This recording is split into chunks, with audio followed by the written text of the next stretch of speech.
Hey guys, welcome to Netflix and No Chill. It's Paul. Justine's away for the weekend, so she couldn't make it. But this week is Stranger Things. It's Stranger Things. It's here. So we're gonna go over the first episode. Of course, this picks up about a year after um, the first series ends.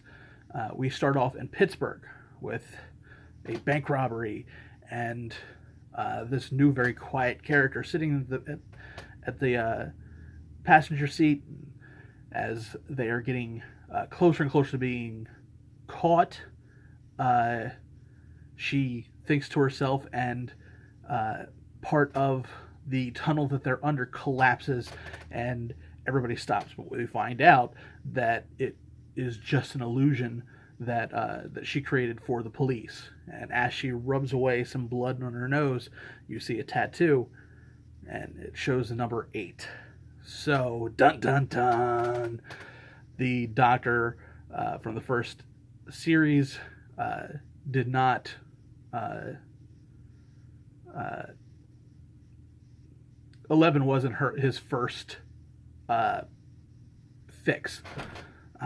So now we have another person, and then it fast forwards everything back to our main people. We are finding out how most of everybody has gotten along and moved on with their lives, with the exception of Mike, obviously, who really took it hard when 11 died. Or did she die? We don't know.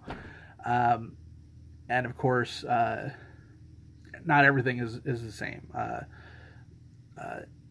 Winona Ryder's character is still a basket case and even more of a helicopter mom than she was before. This time she actually has a reason for it. We do get a little bit of everybody's character, and kind of a sad scene with Barb's parents because they're sitting down and they're hiring a private detective because nobody can tell them. It's like, hey, your kid got eaten by an alien monster from another dimension. So they just assume that she just is missing still. So that was really, really sad and depressing. But we're going through everything. It's like I said, it's a very quick episode that kind of brings everything together. And then at the end of the scene, the sheriff is sitting down and we do reveal, bam, 11's still alive. And she got hair. It's cute. I love this episode. It was really fun. There were some detractors at the beginning, though. The first 10 minutes after the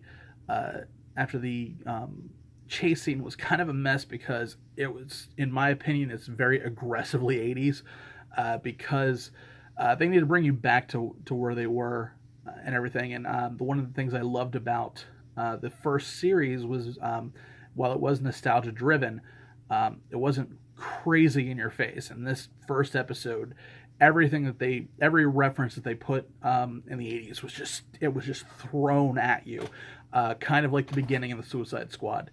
That's the only thing I can really kind of bring it at. It's everything is just thrown hard at you.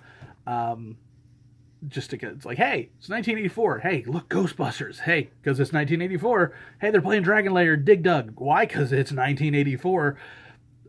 Oh my God, here we go again on in somebody driving around in a Trans Am. Why? Because it's 1984.